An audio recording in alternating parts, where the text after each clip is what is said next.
Hi, thanks for coming back and joining us. I'm Donna McMullen, your host, here with Jan Halligan, registered dietitian, and we've had some wonderful learning experiences with Jan being here today. For instance, we need to make sure that we're half of our plate, smaller plate, much smaller than the average dinner plate, is filled with nutritious vegetables, 2 ounces of meat, and then a starch or bread or pasta or potato here, but a quarter. My plate looks different, so. Jan was just explaining to us about how to read a label. And Jan, please continue on that. You were starting with that very first top line when it talks about portions. Right. The serving size, whatever they say the serving size is, everything on that label is going to apply to. So you've got to ask yourself, how much of it am I going to eat? Mm-hmm. And don't assume because it's in a can or a container that it applies to the entire can. Okay. Most of our condensed soup is 2.5 servings in that can. Wow. That's what they tell us. Okay. So if we eat the whole can of soup, we have to multiply everything 2.5 times. I'm just sitting here going, I'm in such trouble. Not really, not really. Awareness is the first step. Okay, all right. Yeah. Then we look and see the calories, because if we're trying to cut back calories, mm-hmm. we check those out and say, okay, this one is 250 calories for 1 cup of this item. All right. All right. If we have a 1,200 calorie diet and we're going to eat 3 times a day, that's around 400 calories a meal. All right. So this 250 is going to eat a large whole in 1 meal if we just eat 1 cup of the item. Mm-hmm. We look at the total fat. This is where we pick up a lot of our calories. From the fat content. From the fat content.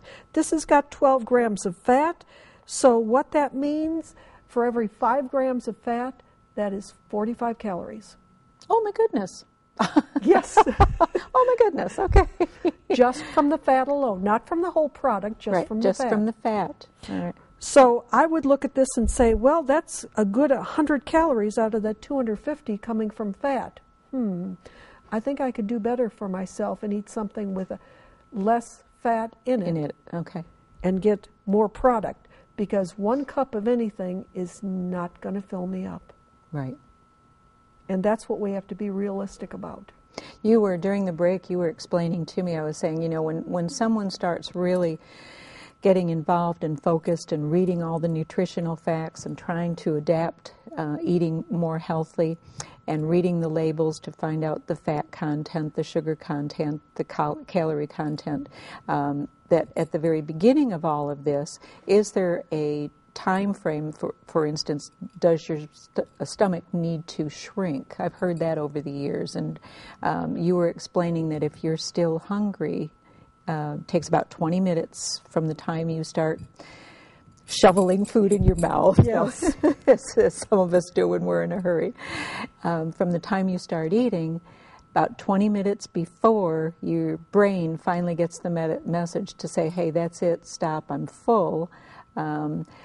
What you could be doing is, if you still feel as though you're hungry, then to fill in with salads or something nutritious that's a filler. What about popcorn without butter? And popcorn without butter is not bad. You get 3, like half of a microwave bag, as long as it's low fat. You don't want the high fat one, because again, that's going to eat up a lot of fat, which means a lot of calories. So 3 cups of popcorn is a nice choice, but usually we don't eat that with our meal.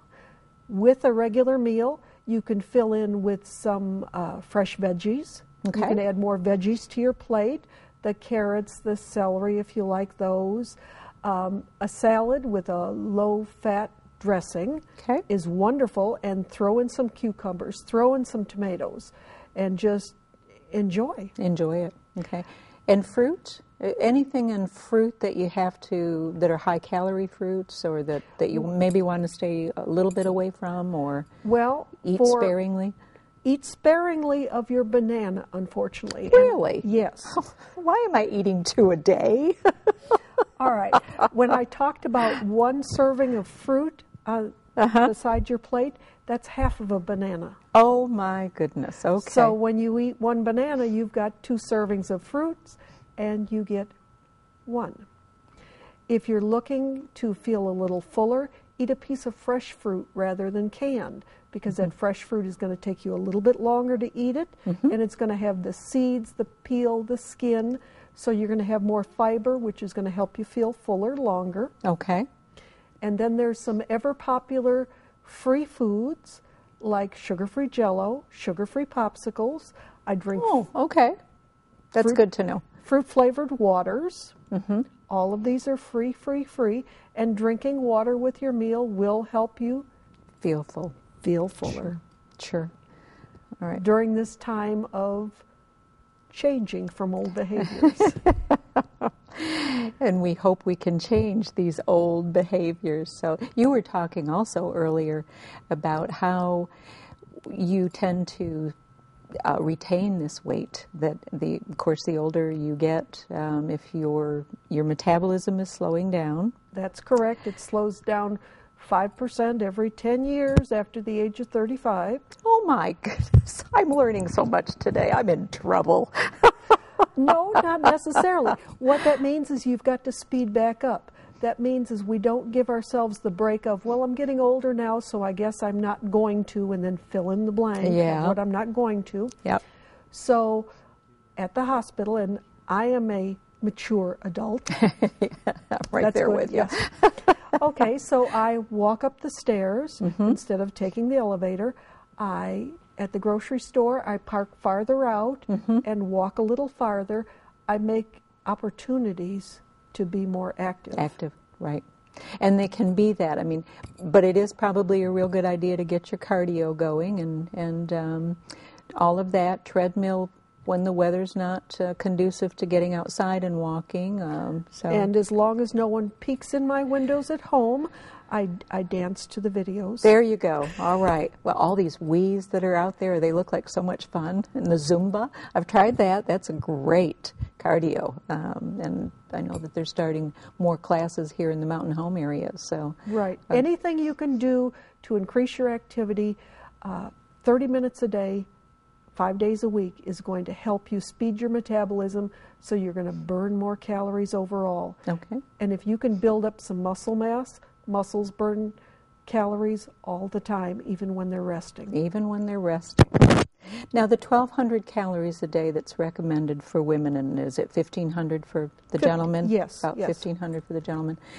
Then, if you want to start losing weight, will this start occurring even at 1,200 calories a day if you've added the exercise component to it? Yes. Okay. And that's what I did about 5 years ago now myself, because I was slowing down, I was not being really careful with what I was eating, and so I made some easy changes, not world-shattering, not doing without everything, not following fad diets, just eating sensibly, eating less, and exercising more. And exercising more. So, yes.